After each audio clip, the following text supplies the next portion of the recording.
모닝브리핑입니다. 전거래 국내 증시 미 연준의 B컷 효과 단행을 오롯이 누리지 못했습니다. 참 아쉬웠어요. 네, 맞습니다. 전반적인 아시아 증시 강세 속에서도 우리 증시 상승폭은 다소 제한된 모습이었는데요.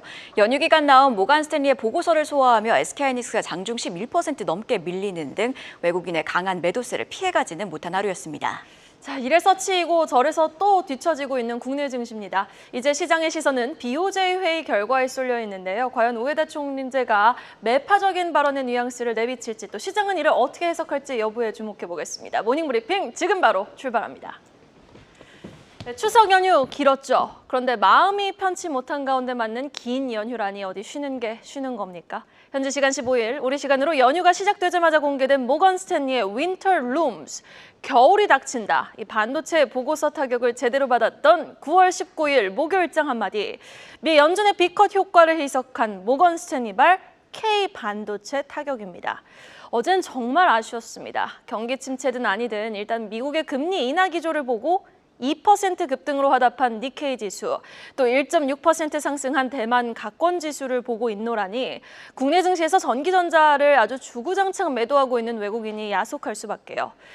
금리 인하 시 수혜 섹터가 힘을 내며 지수는 상승이었지만 SK하이닉스의 장중 10% 넘는 급락과 삼성전자의 신저가 경신에 안고 없는 찐빵 같은 상승장을 지켜만 볼 수밖에 없었던 목요일장. 더 구체적인 마감 수치와 특징 테마도 이어서 확인해보고 오시죠. 전일 우리 증시 결국 상승 마감에 성공했지만 장중 높은 변동성을 보였는데요. 미국의 0.50%포인트 금리 인하에도 반도체주가 모간 스탠리의 보고서에 영향을 받으면서 약세를 보인 점이 장중 부담이 됐습니다.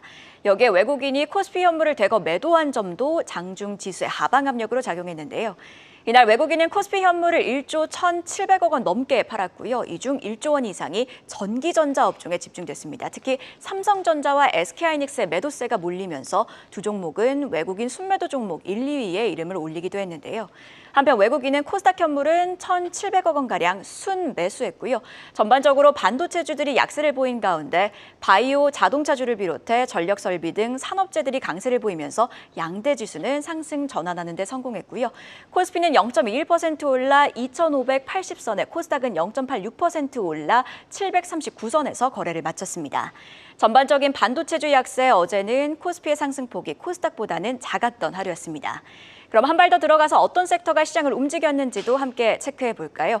언론 보도에 따르면 6개 시중 및 인터넷 은행과 한국은행은 오는 12월 실행을 목표로 CBDC 활용성 테스트 계획을 논의 중입니다. 이에 어제 한네트는 상한가 터치했고요. KCT는 25% 강세를 보이는 등 디지털 화폐 관련주들이 강했습니다. 이외에도 신조선가가 고공행진하고 있는 가운데 조선주를 둘러싼 실적 기대감도 부각이 됐고요. 따라서 HD 한국조선해양은 4%, 하나오션은 3% 상승 곡선을 그렸습니다.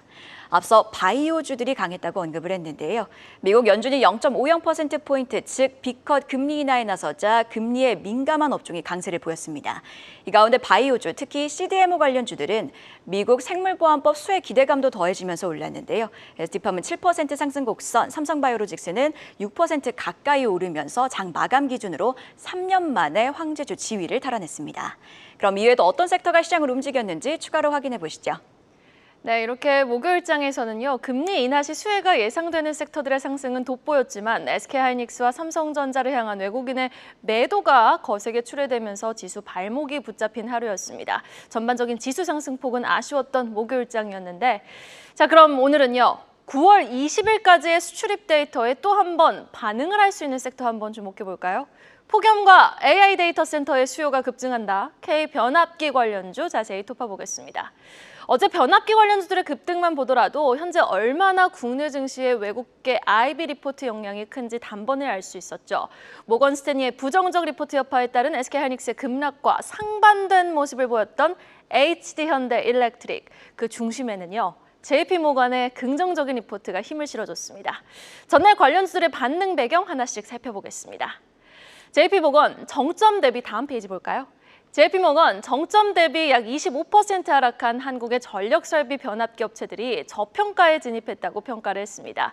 물론 2023년 이후 주가 2배 이상 상승한 후 쉬어가는 조정기지만 그럼에도 불구하고 여전히 AI 기반 전력 소비 증가에 따른 수요가 2030년까지 2배로 증가할 걸 생각하면 지금의 주가 여전히 저평가되어 있다라고 주장한 건데요.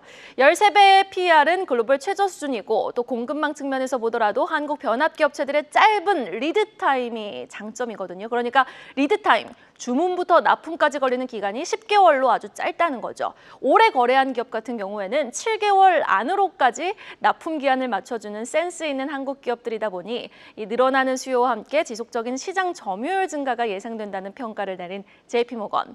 HD현대일렉트릭의 투자 의견을요, 비중 확대로 제시한 가운데 목표가는 37만 원을 제시했습니다. 이뿐만이 아닙니다. 세계 최대 자산운용사 블랙록은 AI 선두주자 마이크로소프트와 손을 잡고 무려 40조 원 규모의 천문학적인 숫자 규모를 자랑하는 펀드를 조성해 데이터 센터, 발전소 같은 AI 인프라 시설 투자에 공격적으로 대응을 하는데요. AI 고점론 이야기도 나오는 상황에서 강한 배팅에 나선 블랙록과 마이크로소프트.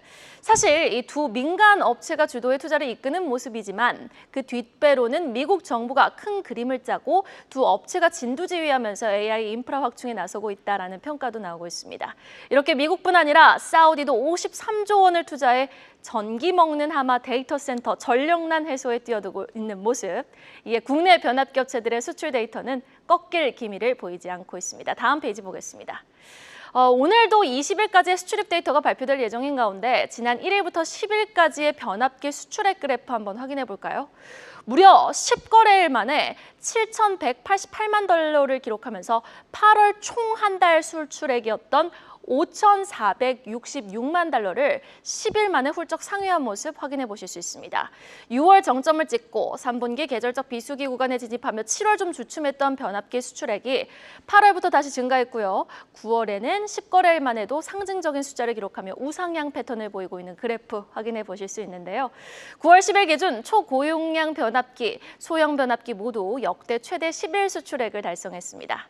자, 그렇다면 중요한 건 주가의 반응이겠죠. 전날의 반등을 우리는 일시적 반등으로 해석해야 할지 아니면 다시금 전고점을 향한 추세 전환으로 바라봐야 할지 물음표가 붙습니다. 다음 페이지를 통해 해답 만나보도록 하겠습니다.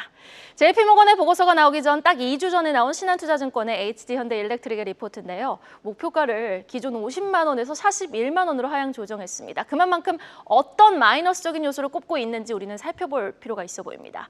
일단 3분기 실적이 부진할 것이라는 전망을 내놓고 있는데 3분기 영업이익이 1,526억 원을 예상하며 컨센 대비해서는 한 10%, 전 분기 대비해서는 27% 마이너스를 기록할 것으로 내다보고 있습니다.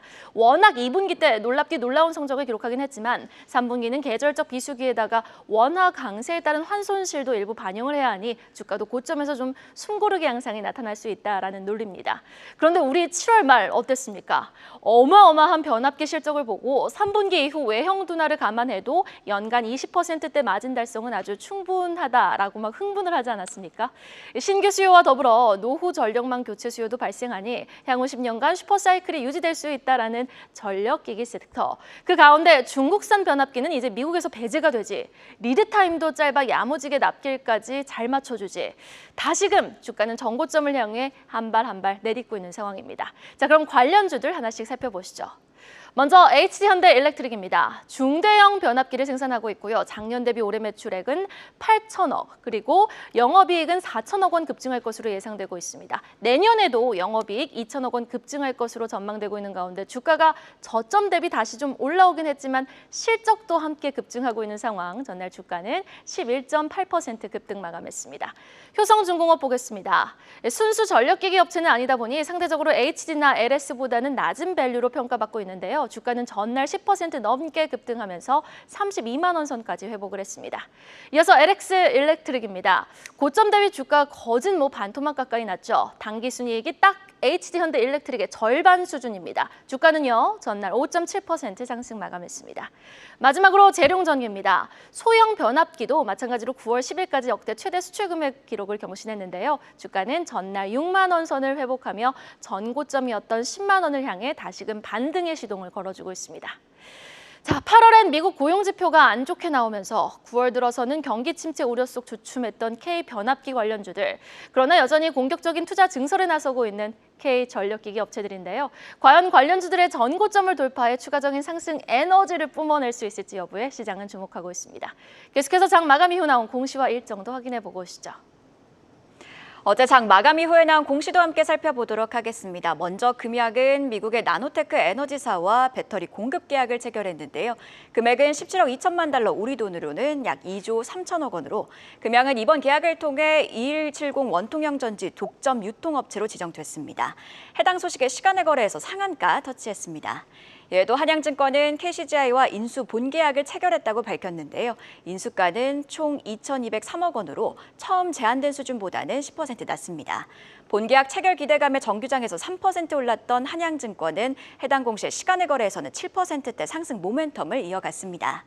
마지막으로 재룡전기와 관련해 노르웨이 국부펀드를 운영하는 노르웨이 중앙은행이 지분을 취득한 것으로 나타났는데요.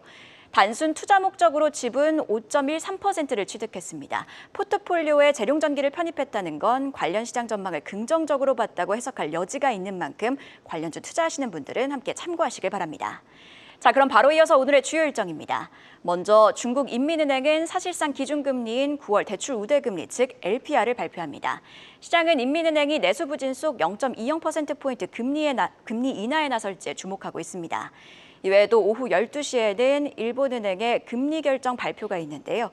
엔화 강세가 최근 시장에 변수로 작용하고 있는 만큼 관련해서 어떤 발언들이 나오는지까지도 함께 주시해볼 필요가 있어 보입니다. 마지막으로 오늘 애플의 아이폰 16 시리즈가 국내에 출시합니다. 사전 예약이 저조한 상황에서 과연 실제 판매는 어떻게 집계될지에 관심이 갑니다. 이렇게 공시와 일정까지도 체크해봤습니다. 오늘은 외국인의 매도가 어느 정도 일단락될 수 있을까요? 밤사이 엔비디아가 4% 넘게 급등했고 테슬라는 7% 넘게나 급등을 했죠. 사실 윈터룸스라는 제목의 모건 스탠리가 보고서를 내놓고 이에 따른 여파를 전날 외국인이 피해가지 못하는 모습을 보이면서 대량 매물을 출회했는데 과연 오늘은 그동안 팔기만 했던 외국인이 다시금 매수 행보로 좀 전환을 할지 여부에 시선이 쏠리고 있습니다. 여러분, 오늘도 힘내세요. 모닝브리핑이었습니다. 계속해서 다양한 경제 이슈를 알고 싶다면 구독과 좋아요, 알림 설정 부탁드립니다. AI 캐스터 권미정이었습니다.